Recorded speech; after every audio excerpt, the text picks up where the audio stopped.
ಸಮಾಧಾನವಾಗಿರಿ. ದಯಮಾಡಿ ಯಾರು ಆವೇಶಕ್ಕೆ ಒಳಗಾಗ್ತಕ್ಕಂಥದ್ದು ಬೇಡ. ಅದನ್ನ ಖರೀದಿ ಮಾಡ್ತಕ್ಕಂಥದಕ್ಕೆ ನೀವು ಹೋಗಲಿವೆ. ನೀವು ಕೊಟ್ಟಂತ ಮಾತ್ರ ಮುಗಿಸ್ಕೊಳ್ಳಿಲ್ಲ, ಮತ್ತೆ ನಿಮ್ಮನ್ನ ಬೀದಿ ಪಾಲ್ ಮಾಡ್ಲಿಕ್ಕೆ ಹೊರಟಿದ್ದಾರೆ. ದಯಮಾಡಿ ನಿಮ್ ಸಂಕಷ್ಟ ನಮ್ಗೆ ಅರ್ಥ ಆಗ್ತದೆ ಕಣ್ಣ. ಕುಮಾರಣ್ಣ ನಿಮ್ ಜೊತೆನವರು ಒಂದ್ ನಿಮಿಷ ಅದಕ್ಕೆ ಫೋನ್ ಮಾಡಿ. ಆಮೇಲೆ ಯಾರು ಸುಮ್ಮನೆ ಈಗ ನೋಡಿ, ಇಲ್ಲೇ ನೋಡ್ರಿ ಅಧಿಕಾರಿಗಳು ದಯಮಾಡಿ ಕೈ ಜೋಡಿಸಿ ಮನವಿ ಮಾಡ್ತೀನಿ ಕಣ್ರಿ. ಯಾವ ಒಬ್ಬ ಅಧಿಕಾರಿ ಮಾತನಾಡಿದ್ದಾನೆ, ಅವ್ನು ಸಸ್ಪೆಂಡ್ ಆಗೋರ್ಗು ಇವತ್ತು ಹರಿಸ್ಕೊಂಡಿದ್ದಾರೆ ನಿಮ್ ತಾಲೂಕಿನ ಕ್ಷೇತ್ರದ ಏನಾದ್ರು ಮಾಡ್ಕೊಳ್ಳಿ, ಆತ್ಮಹತ್ಯೆ ಮಾಡ್ಕೊಳ್ಳಿ ಅಂತ ನೀವೇ ನಾವು ಸುಮ್ಮನೆ ರೈತರಿಗೋಸ್ಕರ ನಿಮ್ಗೋಸ್ಕರ ಇದ್ದೇವೆ. ದಯಮಾಡಿ ಅರ್ಥ ಮಾಡ್ಕೊಳ್ಳಿ. ಹರೀಶ್ ಗೌಡ್ರಿಗೆ ನಾನು ಹೇಳ್ತೇನೆ, ಈ ಕೂಡಲೇ ಸೀರಿಯಸ್ ಆಗಿ ಈ ವಿಚಾರ ಸುಮ್ಮನೆ ಇಲ್ಲಿಂದ ಇಲ್ಲಿಗೆ ಬಿಟ್ಟು ಹೋಗ್ತಕ್ಕಂಥದ್ದು ಬೇಡ, ಬಹಳ ಗಂಭೀರವಾಗಿ ತಗೋತೇವೆ. ಅವ್ರದ್ದು ಸಸ್ಪೆಂಡ್ ಮಾಡಿಸೋದು ಒಂದ್ ಕಡೆ ಇರ್ಲಿ, ಈಗ ನೀವು ರೇಟಿನ ವಿಚಾರವಾಗಿ ನಾವು ಚರ್ಚೆ ಮಾಡ್ತೇವೆ, ಅದೊಂದ್ ಕಡೆ ಇರ್ಲಿ. ಕೇಳಲಿ ಅದರಿಂದ ಹೊಟ್ಟೆ ತುಂಬತದ, ರೇಟ್ ಆಗ್ಬೇಕು ಕಣಣ. ದಯವಿಟ್ಟು ರೇಟ್ ವಿಚಾರಕ್ಕೆ ಸಂಬಂಧಪಟ್ಟಂತೆ ತಲೆ ಕೆಡಿಸ್ಕೊಬೇಡಿ. ಒಂದ್ ನಿಮಿಷ ಕುಮಾರಣ್ಣ ಕೈಲಿ ಮಾತಾಡ್ತೀನಿ, ಒಂದ್ ನಿಮಿಷ ಇಲ್ಲ, ಒಂದೇ ನಿಮಿಷ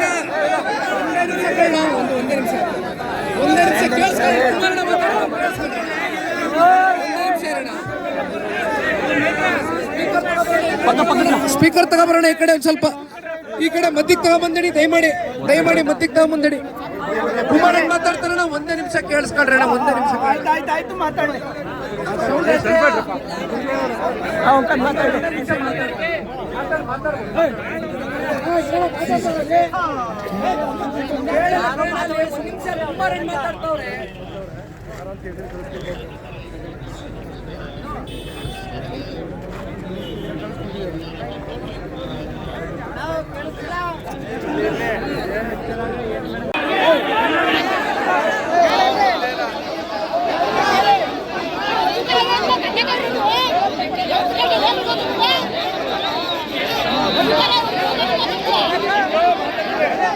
ಈಗ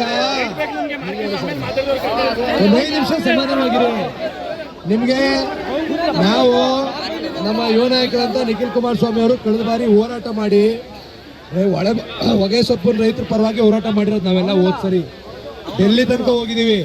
ಕಾಮರ್ಸ್ ಮಿನಿಸ್ಟರ್ ಪಿಯೂಷ್ ಗೋಯಲ್ ಹತ್ರ 1.5 ಗಂಟೆ ನಮ್ಮ ಮುಖಂಡಗಳನ್ನ ಕರೆದು ಕೂರ್ಸಿ ಚರ್ಚೆ ಮಾಡಿ ಪರಿಹಾರ ಕೊಟ್ಟವ್ರೆ. ನಾವು ನಿಖಿಲ್ ಕುಮಾರಸ್ವಾಮಿ ಅವ್ರ ನೇತೃತ್ವದಲ್ಲಿ ಹೋಗಿದ್ದಕ್ಕೆ ಅದು ಸಾಧ್ಯ ಆಗಿದ್ದು. ಅದಕ್ಕೆ ಇವತ್ತು ಅವ್ರನ್ನೇ ಕರ್ಕೊಂಡ್ ಬಂದಿದ್ದೀವಿ. ಒಂದು 5 ನಿಮಿಷ ಮಾತಾಡ್ತಾರೆ, ಕೇಳಿ.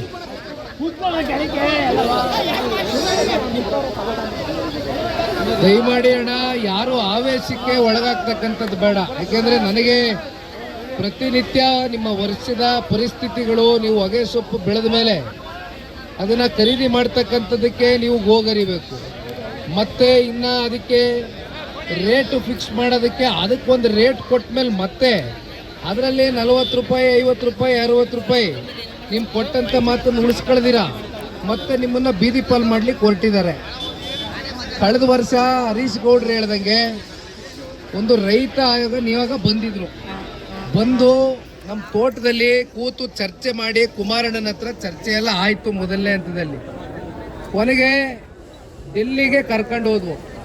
ಕುಮಾರಣ್ಣ ಅವರು ಕಾಮರ್ಸ್ ಅಂಡ್ ಇಂಡಸ್ಟ್ರಿ ಮಂತ್ರಿಗಳು ಪಿಯೂಷ್ ಗೋಯಲ್ ರವ್ರ ಜೊತೆ ಕೂತ್ಕೊಂಡು ಸುದೀರ್ಘವಾಗಿ 1.5 ತಾಸು 1.5 ಗಂಟೆ ಬಹುಶಃ ಇಲ್ಲಿ ಬಂದಿದ್ರಲ್ಲ ನಮ್ಮ ರೈತ ನಿಯೋಗ, ಅವರು ಒಂದೇ ಮಾತು ಹೇಳಿದರು, ಇಷ್ಟು ವರ್ಷಗಳ ಕಾಲ ನಾವು ಡೆಲ್ಲಿನಲ್ಲಿ ಬಂದರೆ ಯಾರನ್ನು ಸಂಪರ್ಕ ಮಾಡಬೇಕು ಅಂತ ಗೊತ್ತಾಯ್ತಾ ಇರಲಿಲ್ಲ. ನಮ್ಮ ಕುಮಾರಣ್ಣ ಇರೋದ್ರಿಂದ 1.5 ಗಂಟೆ ಕೂತ್ಕೊಂಡು ಕಾಮರ್ಸು ಇಂಡಸ್ಟ್ರಿ ಮಂತ್ರಿಗಳ ಜೊತೆ ಕೂತು ಚರ್ಚೆ ಮಾಡ್ತಕ್ಕಂಥದ್ದು ಮಾಡಿ, ತದನಂತರ ನೀವು ಬೆಳೆದಂಥ ಏನು ಖರೀದಿ ಮಾಡಬೇಕಾಗಿತ್ತು ಹೊಗೆ ಸೊಪ್ಪು, ಅದು ಖರೀದಿ ಮಾಡ್ತಕ್ಕಂಥದಕ್ಕೆ ಆದೇಶ ಹೊಡಿಸ್ತಕ್ಕಂಥದಕ್ಕೆ ಇದೇ ನಿಮ್ಮ ಕುಮಾರಣ್ಣೆ ಕೂತ್ಕೊಂಡು ಮಾತಾಡಿದ್ದಣ ಕಳೆದ ವರ್ಷ. ದಯಮಾಡಿ ತಮ್ಮ ಗಮನದಲ್ಲೂ ಇದೆ ಅನ್ಕೊಳ್ತೀನಿ.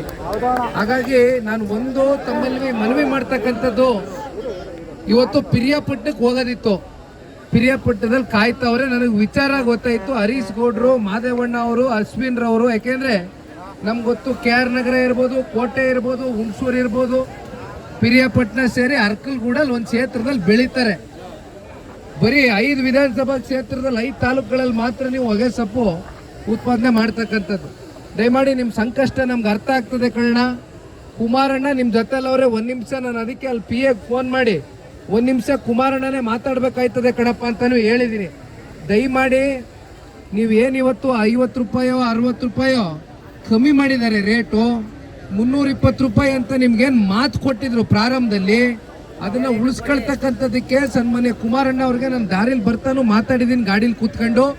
ಈಗಲೂ ನಿಮಗೆ ಕುಮಾರಣ್ಣನ ಕಡೆಯಿಂದನೇ ಮಾತಾಡಿಸ್ತೀನಿ, ಕುಮಾರಣ್ಣೇ ಮಾತಾಡ್ತಾರೆ. ದಯಮಾಡಿ ಧೃತಿಗೆಡಬೇಡಿ. ಆಮೇಲೆ ಯಾರು ಸುಮ್ಮನೆ ಈಗ ನೋಡಿ ಇಲ್ಲೇ ನೋಡ್ರಿ ಅಧಿಕಾರಿಗಳು ದಯಮಾಡಿ ಕೈ ಜೋಡಿಸಿ ಮನವಿ ಮಾಡ್ತೀನಿ ಕಣ್ರಿ. ಇವೆಲ್ಲ ನಮ್ಮ ರೈತರುಗಳು ಬೀದಿಗೆ ಬರ್ತಕ್ಕಂಥ ಪರಿಸ್ಥಿತಿಯಲ್ಲಿ ಅವ್ರಿಗಾಗಲೇ ಮನಸ್ಸು ಸಾಕಷ್ಟು ನೊಂದು ಬೆಂದಿರ್ತಾರೆ. ಅಂಥ ಸನ್ನಿವೇಶದಲ್ಲಿ ನೀವೆಲ್ಲ ಕೂತ್ಕೊಂಡು ಅದೇನು ಏನಾದ್ರು ಮಾಡ್ಕೊಳ್ಳಿ, ಆತ್ಮಹತ್ಯೆ ಮಾಡ್ಕೊಳ್ಳಿ ಅಂತ ನೀವೇ ರೈತರಿಗೆ ಈ ಥರ ಚರ್ಚೆಗಳು ಮಾಡಿದಾಗ ಅವ್ರ ಮನಸ್ಸಿನ ಮೇಲೆ ಏನು ಪರಿಣಾಮ ಆಗ್ತದೆ? ಹುಡುಗಾಟ ಮಾಡಬೇಡ್ರಿ. ಸರ್ಕಾರ ಯಾರಪ್ಪನ ಮನೆದಲ್ಲ, ಸರ್ಕಾರ ಯಾವೊಂದೇ ಇರಲಿ. ಯಾರಿವತ್ತು ರೈತರ ವಿರುದ್ಧವಾಗಿ ಯಾವ ಒಬ್ಬ ಅಧಿಕಾರಿ ಮಾತನಾಡಿದ್ದಾನೆ ಅವ್ನು ಸಸ್ಪೆಂಡ್ ಆಗೋವರೆಗೂ ಇವತ್ತು ಹರೀಶ್ಗೌಡ್ರಿದ್ದಾರೆ, ನಿಮ್ಮ ತಾಲೂಕಿನ ಕ್ಷೇತ್ರದ ಶಾಸಕರಿದ್ದಾರೆ, ನಾನು ಇದ್ದೀನಿ, ಅವ್ರು ಇದ್ದಾರೆ. ಇವತ್ತು ಹೇಳ್ತಾ ಇದ್ದೀನಿ, ನಿಮಗೆ ಯಾರು ಅಪಮಾನ ಮಾಡಿದ್ದಾರೆ, ಯಾರು ನಮ್ಮ ರೈತರಿಗೆ ಅಗೌರವ ತೋರಿಸಿದ್ದಾರೆ, ಯಾರು ಅಪಮಾನ ಮಾಡಿದ್ದಾರೆ, ಒಂದು ಕ್ಷಣನೂ ಕೂಡ ಅವರು ಮುಂದುವರಿಸ್ತಕ್ಕಂಥದ್ದಕ್ಕೆ ಅರ್ಹರಿಲ್ಲ. ಹಾಗಾಗಿ ಸರ್ಕಾರ ಯಾರದೇ ಇರಲಿ, ರೈತರ ಜೊತೆ ಸ್ವಲ್ಪ ಸೌಜನ್ಯತೆಯಿಂದ ನಡ್ಕೊಳ್ತಕ್ಕಂಥದ್ದನ್ನ ಕಲಿಬೇಕು. ಯಾವ ಕಾರಣಕ್ಕೂ ನಾವು ಸುಮ್ಮನೆ